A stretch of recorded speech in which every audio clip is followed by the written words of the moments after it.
Elon Musk, un homme d'affaires talentueux devenu acteur géopolitique. On se plaisait à louer les bienfaits des principales plateformes du web quant à leurs effets à défaire l'autoritarisme et défendre la démocratie. On glorifiait l'ère des GAFAM, Google, Apple, Facebook, Amazon, Microsoft, mais depuis l'issue de l'élection présidentielle américaine de 2016, jamais les griefs vis-à-vis des GAFAM ne se sont autant focalisés autour d'un seul acteur, Facebook.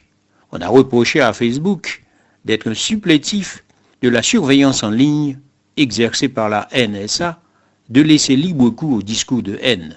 C'est la face sombre des GAFAM. L'un des membres les plus influents est aujourd'hui à la tête d'une fortune estimée par Forbes à 220 milliards de dollars. Il est également PDG de 5 sociétés. SpaceX est évalué à 190 milliards de dollars, Tesla à 1000 milliards de dollars, Neuralink à 1 milliard de dollars et de Boring Company à 5,6 milliards de dollars. Cette fortune est le résultat des gains obtenus à la suite d'un premier logiciel lancé après avoir quitté l'université prestigieuse Stanford au milieu des années 90, qu'il revendra plus tard pour quelques 300 millions de dollars. Avec cette somme, il lancera X.com qui deviendra PayPal, vendu plus tard à eBay pour 1,5 milliard de dollars. Il décide de tout réinvestir en créant avec cette somme 3 sociétés, dont SpaceX en 2002, Tesla Motors rebaptisé Tesla en 2004. Ce sont là les performances d'un entrepreneur dont le succès ne laisse personne indifférent. Il s'agit d'Elon Musk. Il semble qu'il est désormais grisé par sa puissance et son rayonnement. Ce sont les révélations de son biographe Walter Isaacson, un livre de 688 pages publié chez Simon & Schuster aux États-Unis, en France chez Fayard, qui révèle la face cachée de ce personnage originaire d'Afrique du Sud. Elon Musk a empêché l'armée ukrainienne de détruire la flotte russe de la mer Noire l'an dernier. Et dans une enquête du New Yorker, publiée fin août, Ronan Farrow, le journaliste qui a lancé l'affaire MeToo, raconte comment Colin Kahl, le sous-secrétaire d'État américain à la défense pour la stratégie, s'est retrouvé à devoir téléphoner à Elon Musk en pleine crise ukrainienne. Pourquoi ? À ce moment-là, la quasi-totalité des communications de la résistance, orchestrées par Kiev, reposait sur le système de fournisseur d'accès à Internet par satellite Starlink, propriété de Musk, qui avait, à la demande de l'armée ukrainienne, envoyé plusieurs centaines d'antennes pour venir en aide aux pays envahis par l'armée russe.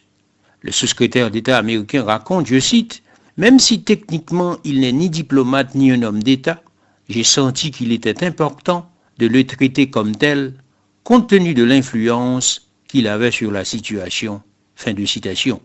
Mais lorsque l'armée ukrainienne a voulu envoyer des drones navals, détruire les navals russes, ancrés en Crimée, elle a constaté que le faisceau était bloqué. Et Starlink a refusé de l'étendre à la Crimée, car selon Isaacson, Elon Musk redoutait que cela déclenche la Troisième Guerre mondiale.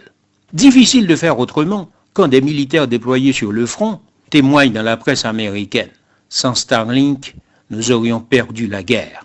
Problème, l'armée ukrainienne utilise des satellites pour organiser sa défense, mais aussi pour orchestrer des opérations offensives. Musk décide alors de couper Starlink dans des zones où mouille la flotte russe, près de Sébastopol. Une décision justifiée par une conviction.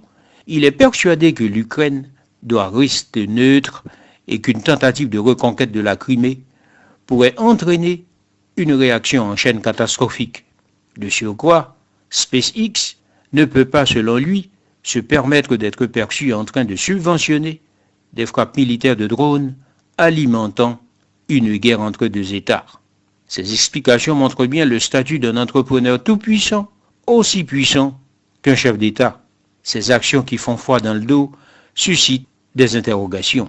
La première, d'où vient le pouvoir d'Elon Musk ? D'où vient la légitimité de son pouvoir ?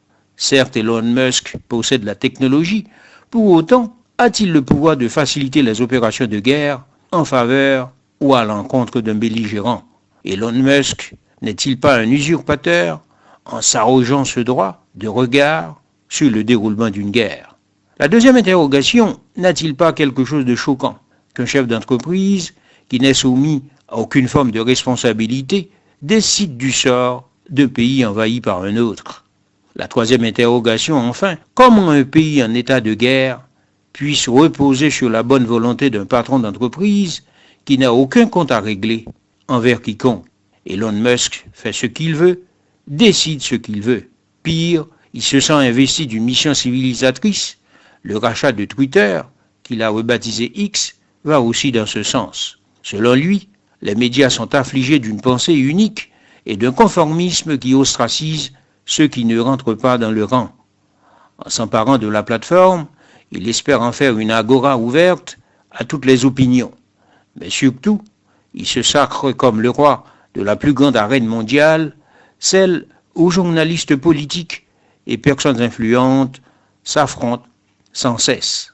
Comment alors limiter le pouvoir d'Elon Musk?